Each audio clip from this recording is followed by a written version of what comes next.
মহারাজজি, আমার আরেকটা প্রশ্ন রয়েছে। আমরা তো মূল্যবোধ সংক্রান্ত অনেক কিছু জানলাম, শুনলাম। আমার যে পরের প্রশ্নটা, সেটা অ্যাকচুয়ালি ছাত্রদের জন্য, ছাত্র মানে যারা শিক্ষার্থী, তাদের জন্য। আমরা বলি যে যে কোনো ধরনের সফলতার জন্য ফোকাস, কনসেন্ট্রেশন, অ্যাটেনশন, এইগুলোর ভীষণ গুরুত্ব রয়েছে। এগুলো দিয়েই আমরা কিন্তু আমাদের সফলতার দিকে এগিয়ে যেতে পারি। তো আমরা যখন বিদ্যার চর্চা করছি, তখন এই ফোকাস, কনসেন্ট্রেশন, অ্যাটেনশন এগুলোকে কিভাবে আরও আমরা বৃদ্ধি করতে পারি, উন্নত করতে পারি, বা এগুলোকে কাজে লাগিয়ে আমরা সফলতার দিকে যেতে পারি, এ নিয়ে যদি কিছু আপনি বলেন ছাত্রদের জন্য। এটা বারবার অভ্যাস করতে হবে। অভ্যাসই মানুষকে পারফেকশনের দিকে নিয়ে যায়। Concentration is the essence of education. স্বামীজির কথায় শিক্ষার সার হচ্ছে একাগ্রতা। এই রামকৃষ্ণ মঠ মিশনের যে ছাত্রাবাসগুলো আছে, সেগুলোতে আমরা যেটা বিশেষ করে দেখি যে রেজাল্টগুলো ভালো হচ্ছে। কেন? এই ছাত্ররা কিন্তু সমাজের সাধারণ পরিবার থেকেই আসছে, কিন্তু ওখানে তো কোনো ম্যাজিক নেই, কোনো টুকটাক মন্ত্র পড়া, জল পড়া খাওয়ানো, এসব তো নেই। এই যে দিনের পর দিন তারা অভ্যাস করছে, ওই ভোরবেলা উঠছে, ঘুম থেকে উঠে হাত মুখ ধুয়ে তারা মন্দিরে যাচ্ছে বা প্রার্থনা গৃহে যাচ্ছে। সেখানে গিয়ে তাদের ভালো লাগুক না লাগুক, ইচ্ছায় অনিচ্ছায়, তারা একটু হলেও মনটাকে শান্ত করছে। প্রার্থনার সঙ্গীতগুলো, বৈদিক মন্ত্র উচ্চারণ, এগুলোর মধ্য দিয়ে মনটা স্বাভাবিকভাবে শান্ত হয়। একটু মেডিটেটিভ অ্যাটিটিউড চলেই আসে সেখানে। এই যে ধ্যান করলো, ধ্যান করার পরে তারপরে তারা যাচ্ছে মন্দির থেকে বেরিয়ে বা প্রার্থনা গৃহ থেকে বেরিয়ে আবার গিয়ে ড্রেস চেঞ্জ করে একটু ব্যায়াম চর্চা করে। এই শারীরিক শক্তি অর্জন এটা অত্যন্ত জরুরি। এই যে রাতের যে একটা স্লাম্বার, একটা জড়তা আসে, সেই পিটি প্যারেড ব্যায়ামের মধ্য দিয়ে সেটা তারা দূর করে। তারপরে গিয়ে ব্রেকফাস্ট করে তারা টিফিন খেয়ে তখন গিয়ে ঘরদোর পরিষ্কার পরিচ্ছন্ন করে পড়তে বসলো। তারা যে খুব বেশি পড়ছে তা নয়, কিন্তু দেখা যাবে 1.5 ঘন্টার বেশি তারা হয়তো সকালের দিকে সময় পায় না। বিকেলে সন্ধ্যার দিকে ওই রকম 1-1.5 ঘন্টা হয়তো তারা পড়াশোনা করতে পারে। কিন্তু এই বিকেলে আবার স্কুল থেকে গিয়ে একটু টিফিন খেয়ে আবার খেলাধুলা করলো, তারপর হাত মুখ ধুয়ে আবার গিয়ে সন্ধ্যায় গিয়ে প্রার্থনায় বসলো। সেখানে গিয়ে আবার একটু ধ্যানের অভ্যাস হলো। ওই ইচ্ছায় অনিচ্ছা, হয়তো সবাই যে একেবারে খুব ধ্যান মগ্ন হয়ে থাকছে তা নয়। তাদের হয়তো অনেকে ঘুমিয়ে পড়ছে ক্লান্তিতে, এমন হয়। কিন্তু এই যে দিনের পর দিন একটা অভ্যাস করতে করতে করতে করতে তাদের মধ্যে এই একাগ্র ভাব এমন আসে, এরপরে এরা গিয়ে যদি বললাম 1-1.5 ঘন্টার বেশি তার পড়ার সময় হয়তো পাচ্ছে না, কিন্তু অন্যরা দেখা যাবে 2 ঘন্টা ধরে পড়ে যে ফলটা পায় না। যেহেতু এরা ধ্যান করার পরে, প্রার্থনার পরে গিয়ে পড়াশোনাটা করছে, এত বেশি একাগ্র তার মন হচ্ছে, তখন এই 1 ঘন্টা পড়াটা এরা হয়তো 15-20 মিনিটে তৈরি করছে। এবং যেটা করছে তারপরে আবার এদেরকে লিখতেই বলা হয়। এদের আবার হস্টেল থাকে যে সেই খাতাগুলো কেউ দেখে দেন, বা স্কুলে পরের দিন সেই খাতাগুলো চেক করা হয়। এইভাবে দিনের পর দিন একটা একাগ্রতার অভ্যাস এবং এই অধ্যবসায়ের অভ্যাস, পরিশ্রমের অভ্যাস, বিদ্যার একটা অভ্যাস, এই অভ্যাস করতে করতে করতে করতে তখন তাদের কাছে এটা স্বাভাবিক হয়ে যায়। সেজন্য মূল কথা হচ্ছে কনসেন্ট্রেশন। আর পড়াশোনা কেন হয় না, সময় আছে আপনাদের বলবো? হ্যাঁ স্যার, হ্যাঁ নিশ্চয়ই নিশ্চয়ই বলুন। একেবারে সুস্পষ্টভাবে আমাদের বলা হয়েছে। এগুলো আমাদের দুর্ভাগ্য, এত সুস্পষ্টভাবে আমাদের পূর্বপুরুষরা বলেছেন কেন পড়াশোনা হয় না, কিন্তু আমাদের চর্চা নেই এগুলো। আমাদের বাড়িতে মা বাবা, শিক্ষক বলুন, প্রাইভেট টিউটার বলুন, বা স্কুলে গিয়ে শিক্ষক মশাইরা সেগুলো নিয়ে সেভাবে আলোচনা করেন না। সেগুলো কেউ জানেন, কেউ জানেনও না। এটা দুর্ভাগ্য আমাদের। একেবারে সুস্পষ্টভাবে বলেছে 6টা কারণে পড়াশোনা হয় না, বিদ্যা লাভ হয় না, জীবন সার্থক সফল হয় না। কি কি বলতে গিয়ে বলা হয়েছে, সচ্ছন্দত্বম, ধনার্থিত্বম, প্রেম ভাব অথ ভোগিতা অবিনীতত্বম আলস্যঞ্চ বিদ্যা বিঘ্ন করানি ষট। ষট মানে 6, 6টা কারণে বিদ্যা হয় না। 1 নম্বর হচ্ছে স্বচ্ছন্দত্বম, মানে খেয়াল খুশি মতন চলে, উশৃঙ্খল জীবনযাপন করা, রুটিন না মানা। কখন ঘুম থেকে ওঠো ঠিক নেই, কখন পড়তে বসো কোনো ঠিক নেই। একজন লোক, একটি যুবক গিয়ে জিজ্ঞেস করছেন একজন জ্ঞানী ব্যক্তিকে যে আমি কখন জীবনে সফল হবো বলুন তো। তখন জ্ঞানী ব্যক্তিটি প্রশ্ন করছেন, তুমি কখন বাবা ঘুম থেকে ওঠো? বলছে কোনো ঠিক নেই। কখন পড়তে বসো? কোনো ঠিক নেই। কখন ব্রেকফাস্ট করো? কোনো ঠিক নেই। কখন স্কুলে যাও বা যাও না, কলেজে যাও, ব্যায়াম চর্চা করো না, বাড়ি কখন ফেরো, রাত্রিতে কখন ঘুমোতে যাও, যেটাই বলছে কোনো ঠিক নেই। বলছে তুমি আমাকে কি প্রশ্ন করেছিলে মনে আছে? না, খুব মনে আছে, কখন জীবনে সফল হবো। বলে তুমি প্রতিবার উত্তরটা দিয়ে দিয়েছ, কোনো ঠিক নেই। কোনো ঠিক নেই। যার ঘুম থেকে ওঠার ঠিক নেই, যার পড়তে বসার ঠিক নেই, ব্রেকফাস্ট করার ঠিক নেই, দুপুরের খাবার ঠিক নেই, স্কুল কলেজে যাবার ঠিক নেই, ব্যায়াম চর্চা, শরীর চর্চা, শরীর গঠনের মনোযোগের কোনো ঠিক নেই, ঘুমোতে যাওয়ার ঠিক নেই, বাড়িতে ফেরার ঠিক নেই, তার জীবনেও সাফল্য হবে কোনো ঠিক নেই। তাহলে 1 নম্বর কথা হচ্ছে খেয়াল খুশি মতন চললে হবে না। If you do what you should not, you must bear what you would not. যেমন খুশি চললে যেমন খুশি দুর্ভোগ ভোগ করতে হবে। আগুনে হাত দিলে হাত পুড়বে। অতএব যেটা করণীয় সেটাই করতে হবে, যেটা করণীয় না করবো না। বলা হয় অকর্তব্যম ন কর্তব্যম প্রাণই কণ্ঠ গতৈরপি, কর্তব্যম এব কর্তব্যম প্রাণই কণ্ঠ গতৈরপি। প্রাণ চলে গেলেও যেটা করণীয় নয় করবো না, আর প্রাণ চলে গেলেও যেটা করণীয় সেটাই করবো, এই দৃঢ়তা থাকবে। তাহলে স্বচ্ছন্দোত্তম হলে হবে না, মানে উশৃঙ্খল জীবনযাপন করলে পড়াশোনা হবে। 2 নম্বর ধনার্থিত্বম, টাকা পয়সা লোভ। আমার বাবার কত সম্পত্তি আছে, ব্যাংক ব্যালেন্স আছে, কত গাড়ি বাড়ি আছে, এইসবের দিকে যদি মন চলে যায় তাহলে তার পড়াশোনা হবে না। সেজন্য আমাদের হোস্টেলগুলোতে বলা হয় ছাত্রদের কাছে যেন কোনো টাকা পয়সা, কোনো দামি কোনো জিনিস দেয়া না হয়। এটা 2 পক্ষেই, যে কোনো ছাত্র যদি ব্যবহার করে অন্য ছাত্র সেটা দেখে প্রলুব্ধ হতে পারে, সেখানে পরিবেশ নষ্ট হবে। আবার নিজেরও মনে হবে এখন এইটা ব্যবহার করলে এর চেয়ে দামি জিনিস কি আছে, আরও দামি কি আছে। তা এইরকম টাকা পয়সা ধন দৌলতের প্রতি যদি লোভ চলে আসে পড়াশোনার সময়, তাহলে তার পড়াশোনাটা হবে না। জানেন তো আমি তো এতেই তো এত উপার্জন করতে পারছি, বা এত আমার সম্পত্তি আছে, টাকা আছে, আমার আর পড়াশোনা দরকার কি, এরকম একটা ভাব চলে আসে। এবং দেখবেন এমনি সাধারণ পরিবারের ছেলেরা যত উচ্ছন্নে না যায়, বড়লোকের ছেলে, হ্যাঁ, যেটাই যখনই যা দরকার পেয়ে যাচ্ছে, তারা বেশি মূল্যবোধহীনতায় তারা শিকার হয়। সেজন্য ধনার্থিত্বম, 2 নম্বর বাধা হচ্ছে ধন সম্পদ, টাকা পয়সা, গাড়ি বাড়ির লোভ, এটাতে পড়াশোনা হয় না। 3 নম্বর বলছে, যেটা বলতে চান না, মা বাবা বাড়িতে বলতে ইতস্তত করেন, শিক্ষকরা বলতে ইতস্তত করেন না, ইন্দ্রিয় পরায়ণতা। দেখা যাচ্ছে স্কুলে 8, 9-এ পড়াশোনা করছে না, বলছে তারা হচ্ছে লাভ লেটার্স লিখছে, প্রেমপত্র লিখছে, বেঞ্চেতে কারো নাম লিখে রাখছে, দেয়ালে লিখছে, এগুলো দিয়ে দূষণ হচ্ছে। আমি বলবো তাই প্রেম করতে শুরু করে দিলে বলছে পড়াশোনা হবে না। একেবারে সোজা সাপটা কথায় বলে দিয়েছে। এই ইন্দ্রিয় পরায়ণতা, অপ্রাপ্ত বয়সে যদি প্রাপ্তবয়স্কদের ভাবনা চলে আসে তাহলে হবে না।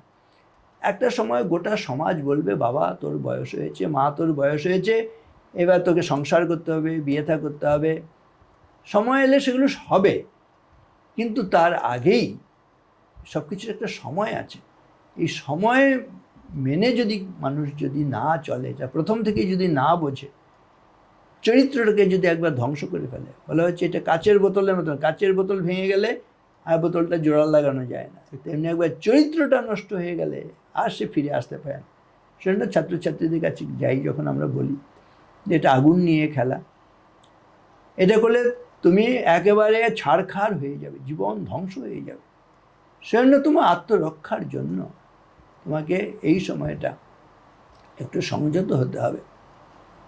তাহলে এই প্রেম করা, ভালোবাসা, ইন্দ্রিয় পরায়ণতায় লেগে যাওয়া, সেটা হচ্ছে বিদ্যা লাভের পথে বাধা।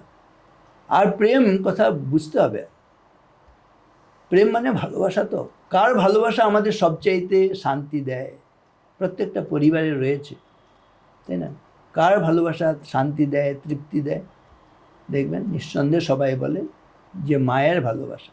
মাকে কেন ভালো লাগে? ভালোবাসার সংজ্ঞাটা কি?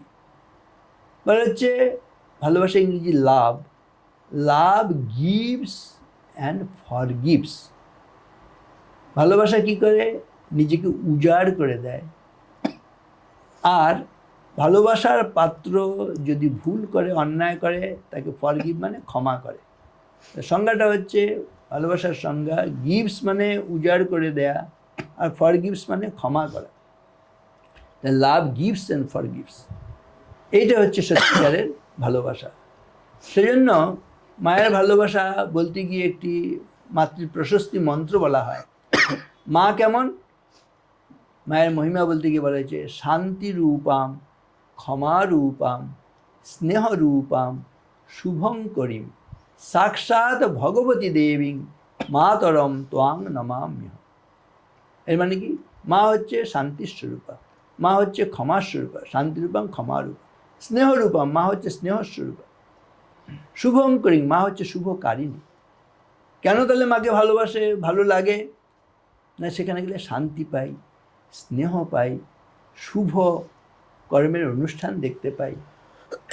তা আমাদেরও যদি সত্যিকারের ভালোবাসা থাকে, এইগুলোই থাকবে। আমরা শান্তি বিতরণ করব, ক্ষমা বিতরণ করব, স্নেহ বিতরণ করব, শুভ যা কিছু সব সেগুলোই করব। এটাই সত্যিকারের প্রেম বা ভালোবাসা। কিন্তু এখন বলা হয় যে লাভ এট ফার্স্ট সাইট বা ডিভোর্স এট ফার্স্ট ফাইট। যত তাড়াতাড়ি প্রেম না হচ্ছে তার চাইতে সংসারগুলো ভেঙে যাচ্ছে, ডিভোর্স হয়ে যাচ্ছে। কেন? সেটা প্রকৃত ভালোবাসা নেই। ভালোবাসার বিপরীতটা হচ্ছে সেলফিশনেস। তারও সংজ্ঞা আছে। সেই সংজ্ঞাটা কি? না, সেলফ গেটস অ্যান্ড ফরগেটস। স্বার্থপরেরা কী করে? গেট মানে পেতে চায়, ফরগেট মানে ভুলে যায়। তা এরকম যদি প্রেমের নামে প্রতারণা হয়, তাহলে সে সংসার কখনো টেকে না, টেকে না, টেকে না। সেই জন্য এই যে প্রেম ভাব বলা হয়েছে, সত্যিকারের প্রেম এটা অত্যন্ত পবিত্র, অত্যন্ত কাঙ্ক্ষিত একটি গুণ। কিন্তু এখনকার দিনে প্রেমের নামে যে প্রতারণা হচ্ছে সেটা ধ্বংসাত্মক।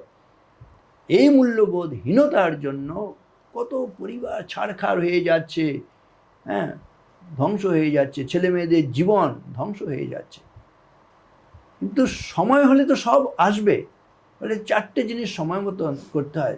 দিয়ে 4টে জিনিস কি? বিদ্যা, বিচার, বিবাহ, বিবাদ। 4টি দিয়ে। বিদ্যা লাভের সময় আছে, বিচার করে চলতে হয়, সেটাও সময় মতন বিচার করতে হবে। বিবাহের সময় আছে, বুড়ো বয়সে করলেও হবে না, একেবারে ইনফ্যান্ট অবস্থায় করলেও হবে না, তাই না? আর বিবাদ মানে ঝগড়া করার সময় আছে, বলছি যখন তখন সবটা কিছু করতে হয়। এই যে এই কথাগুলো মনে রেখে তাহলে আমাদের এই বিবাহের ব্যাপারে খুব সাবধান হতে হবে, বা ইন্দ্রিয় পরায়ণতার ব্যাপারে সাবধান হতে হবে। তা বেহা বেহা সব কই কাহে, মেরা মন মে এহি ভাই, চরখা ঠোলি ধো ধো লগড়া, জেহেল পর লে যায়। বলছি বিয়ে করা আর জেলে যাওয়ার মধ্যে কোনো পার্থক্য আছে? মজা করে বলা হচ্ছে, কিন্তু কত বড় সত্য কথা। যে বন্ধন, সেটা মানে ভয়ঙ্কর ব্যাপার। কিন্তু সে হোক, বিয়ে করতে, সংসার করতে কাউকে বারণ করা হয় না, কিন্তু সেটার সময় আছে, যথোপযুক্ত সময়ে সেটা করতে হবে। তাহলে বলা হয় বিদ্যাভ্যাস বিচারশ্চ সময়োরেব শোভতে, বিবাহশ্চ বিবাদশ্চ সময়োরেব শোভতে। যে এই কথার অনেক ব্যাখ্যা বলা যেতে পারে। যাই হোক, যে এই প্রেম করতে শুরু করে দিলে পড়াশোনা হবে না, এটা সুস্পষ্টভাবে আমাদের পূর্বপুরুষরা, বিদ্বজ্জনেরা, মনীষীরা বলে গেছেন। তাহলে স্বচ্ছন্দত্বম ধনার্থিত্বম প্রেম ভাব অথ ভোগিতা। ভোগ করতে শুরু করে দিলে পড়া হবে না। এবার বলবেন যে ভোগ না করে তো আমরা বাঁচতেই পারবো না। হ্যাঁ, সেই জন্য ভোগটা হচ্ছে পরিমিত হতে হবে। ভোগ না করলে বাঁচতে পারবে না ঠিকই, কিন্তু এটাও জানতে হবে অতি ভোগ, যে কোনো ভোগের পরে বিশেষ করে অতি ভোগ হয়ে গেলে একটা অবসাদ আসতে বাধ্য। সেজন্য বলা হয় ভোগে রোগ ভয়ম, কুলে চ্যুতি ভয়ম, বিত্তে নৃপালাদ ভয়ম, মানে দৈন ভয়ম, বলে রিপু ভয়ম, রূপে জরায়া ভয়ম, শাস্ত্রে বাদী ভয়ম, গুণে খল ভয়ম, কায়ে কৃতান্তাদ ভয়ম, সর্বম বস্তু ভয়ান্বিতম ভুবির নাম বৈরাগ্যমেবা ভয়ম। বৈরাগ্য আর কিছুই না, একটা জায়গায় থামতে হবে, রেস্ট্রিকশন, একটা জায়গায় সংযম আসতে হবে। এই ভোগ আমরা কি কি ভোগ করি? মূলত দেখবেন খাদ্য ভোগ করি, তাই না? একটা জিনিস ভেবে দেখবেন, আমরা কম খেয়ে বেশি ভুগি না বেশি খেয়ে বেশি ভুগি? বেশি খেয়ে বেশি ভুগি। বলা হয় many dishes make many diseases. নিমন্ত্রণ বাড়ি গেলে অনেকগুলো বাটি সাজিয়ে দিলে খুব আনন্দ হয় আমাদের, কবজি ডুবিয়ে খাবো, কিন্তু যতগুলো বাটি ততগুলো রোগ ছাড়া কিছু নয়। আমরা কম খেয়ে বেশি ভুগি না, বেশি খেয়ে বেশি ভুগি। আমি ছাত্রছাত্রীদের বলি যে তুমি ফুচকা খাও না, অনেক সময় বেশি ফুচকা খেয়ে নিলে অতি ভোজন হয়ে গেলে ফুচকাই তোমাকে খাবে। তুমি রাবড়ি খাও না, রাবড়ি তোমাকে খায়। মানুষ মদ খায় না, মদই মানুষকে খায়। মানুষ ড্রাগ নেয় না, ড্রাগ ড্রাগন হয়ে আক্রমণ করে। আমরা খাবারগুলোকে খাই না, খাবারগুলোই আমাদের খেয়ে ফেলে। সেজন্য এই খাদ্য, এই ভোগের ব্যাপারে, যে কোনো ভোগ, অনিয়ন্ত্রিত ভোগ, সেটা হচ্ছে ধ্বংসের কারণ, এটা বুঝতে হবে। সেজন্য বলা হয় দুটো বিনে পয়সার ওষুধ খেলে আর রোগের ভয় হয় না। কি না, পরিশ্রম করতে হবে, অধ্যবসায় মানে ব্যায়াম করতে হবে, ওয়াকিং ইত্যাদি, মিতাহার, পরিমাণ মতো খাবার। এটা না হলে সে ভালো পড়াশোনা করতে পারবে না, বিদ্বান হতে পারবে না, জীবন গঠিত হবে না, মানুষ হতে পারবে না। এই ভোগের ব্যাপারে খুব সাবধান। তাহলে পরিশ্রম মিতাহার ভেষজে সুলভে মম, নিত্যম তে সেবমানস্য, ব্যাধিভ্য নাস্তি মে ভয়। তা ব্যাধির ভয় হবে না কখন? যখন আমরা পরিশ্রম করব, ব্যায়াম করব এবং মিতাহারই হব। সেজন্য এই ভোগ করার সময় খুব সাবধান হতে হবে। তাহলে স্বচ্ছন্দত্বম, ধনার্থিত্বম, প্রেমভাব অথ ভোগিতা, অবিনীতত্বম, আলস্যঞ্চ, বিদ্যা বিঘ্ন করানি সব। অবিনীত মানে কথা না শুনলে, শিক্ষক মশাইদের কথা, গুরুজনদের কথা, মা বাবার কথা, ভালো বন্ধুর কথা যদি না শুনি, তাহলে আমার পড়াশোনা হবে না। এরকম এটা বুঝতে হবে। অবিনীত হলে হবে না, নম্র ভদ্র না হলে পড়াশোনা হবে না। আর আলস্যঞ্চ, কুড়েমি করলে পড়াশোনা হবে না, অধ্যবসায় করতে হবে। বলছে সুখার্থিন কুত বিদ্যা নাস্তি, বিদ্যার্থিন সুখম, সুখার্থ বা ত্যাজেদ বিদ্যা, বিদ্যার্থ বা ত্যাজেদ সুখম। আরাম চাইলে বিদ্যা হবে না, বিদ্যা চাইলে আরাম করা যাবে না। এই সোজা কথাটা মনে রেখে পড়াশোনা করতে হবে। তাহলে আবার বলছি, কোন 6টি কারণে পড়াশোনা হয় না? না, স্বচ্ছন্দত্ব মানে উচ্ছৃঙ্খলতায় পড়াশোনা হবে না। ধনার্থিত্ব মানে টাকা পয়সার লোভ থাকলে পড়াশোনা হবে না। 3 নম্বর, প্রেম করতে শুরু করে দিলে, ইন্দ্রিয় পরায়ণতায় ডুবে গেলে তার পড়াশোনা হবে না। ভোগ করতে শুরু করে দিলে, খাদ্যের ব্যাপারে সংযম না হলে, যে কোনো বিষয়ে সংযত না হলে পড়াশোনা হবে না। আর অবিনীত মানে কথা না শুনলে পড়াশোনা হবে না। আর আলস্য করলে, কুনেমি করলে পড়াশোনা হবে না। সেটাকে আবার বলছি, স্বচ্ছন্দত্বম, ধনার্থিত্বম, প্রেমভাব অথ ভোগিতা, অবিনীতত্বম, আলস্যঞ্চ, বিদ্যা বিঘ্ন করানি ষট। এগুলো হচ্ছে বিদ্যার বিঘ্ন। আর ভালো পড়াশোনা করতে হলে আর কী করতে হবে? আমি একটা পেপসি ফর্মুলা বলি। পেপসি ফর্মুলা কি? PPSI Pepsi. পি হচ্ছে প্রে ওয়েল, ই হচ্ছে ইট ওয়েল, পি হচ্ছে প্লে ওয়েল, এস হচ্ছে স্টাডি ওয়েল, আই হচ্ছে ইন্টিগ্রেট ওয়েল। ছাত্রের লক্ষণ। পেপসি ফর্মুলা মনে রাখলে ভালো ছাত্র হতে পারবে, ভালো মানুষ হতে পারবে, ভালো নাগরিক হতে পারবে, জীবন সফল সার্থক করতে পারবে। তাহলে প্রে মানে প্রার্থনা করতে হবে, ইট মানে ভেবেচিন্তে খেতে হবে, পি হচ্ছে প্লে ওয়েল, শরীর মজবুত করতে হবে, খেলাধুলা করতে হবে, ব্যায়াম করতে হবে, স্টাডি ওয়েল, পড়াশোনা ভালো করে করতে হবে। এগুলোর নিয়ম আছে, এগুলো অন্য সময় হবে, স্টাডি কীভাবে হবে। আই হচ্ছে ইন্টিগ্রেট ওয়েল, মানে মিলেমিশে চলতে হবে, ঝগড়াঝাটি চুলোচুলি নয়। তো এইগুলো আমরা এটাকে আবার আরেকটাভাবে বলি, ছাত্রদের কি করণীয়? না, ছাত্র মোরা নিষ্ঠা মোদের, পঞ্চপ্রতিজ্ঞায় শাস্ত্রাধ্যয়ন সত্যোপকার ঐক্য প্রতিষ্ঠায়। আমি স্বাস্থ্য রক্ষা করব, অধ্যয়নশীল হব, সত্যবাদী হব, পরোপকারী হব এবং ঐক্যবদ্ধ হয়ে চলব। রামকৃষ্ণ মিশনে যখন ছাত্ররা ভর্তি হয় ছাত্রাবাসে, ওদের একটা বিদ্যার্থী ব্রত অনুষ্ঠান করানো হয়। সেখানে গিয়ে তারা ওই শ্রীরামকৃষ্ণ, শ্রীমা সারদা দেবী এদের ফটো থাকে, কি মূর্তি থাকে, সেই দেবতার সামনে এখানে হোমাগ্নি প্রজ্বলিত করা হয়। এক একটা বেলপাতা নিয়ে তারা ওখানে অঙ্গীকার করে তাদের আদর্শ ছাত্র জীবন লাভের জন্য। কি অঙ্গীকার করে, কি প্রার্থনা করে, কি শক্তি চায়? না, আমি স্বাস্থ্য রক্ষা করব, সুস্বাস্থ্যের অধিকারী হব। দ্বিতীয় বলে যে আমি অধ্যয়নশীল হব। তৃতীয় বলে আমি সত্যবাদী হব। চতুর্থ বলে আমি পরোপকারী হব। পঞ্চম হচ্ছে আমি মিলেমিশে চলবো, ঐক্যবদ্ধ হয়ে চলবো। সেজন্য এটাকে সহজে মনে রাখার জন্য আমরা বলি, ছাত্ররা বলবে না, ছাত্র মোরা নিষ্ঠা মোদের পঞ্চপ্রতিজ্ঞায় শাস্ত্রাধ্যয়ন সত্যোপকার ঐক্য প্রতিষ্ঠায়। আমরা বক্তব্য শুনলাম ছাত্রছাত্রীদের কি করে ভালো হবে। আমার মনে হয় সব কথা উনি বলে দিলেন, কি কি করলে একজন সফল হবে, কৃতকার্য হবে, আর কি কি করলে সে বিফল হবে, সবটাই উনি বলে দিলেন। এটা যদি আমরা মাথায় রাখি, আমরা ছাত্রছাত্রীরা মাথায় রাখি, তাহলে আর কোনো প্রশ্ন থাকতে পারে না। উন্নতি কিন্তু অবশ্যই হবে। আশা করি আমরা ওনার বক্তব্য অনুসরণ করে চলব, আমরা সবাই সফল হব, ভালো মানুষ হব, এই প্রার্থনা নিয়ে আমাদের আজকের পডকাস্ট আমরা এখানেই শেষ করলাম। নমস্কার মহারাজ, প্রণাম। শ্রদ্ধা সকলকে, শুভকামনা। ভালো থাকবেন, সুস্থ থাকবেন, আনন্দে থাকবেন। অবশ্যই সবাইকে ধন্যবাদ জানিয়ে আজকের অনুষ্ঠান আমরা এখানেই শেষ করলাম।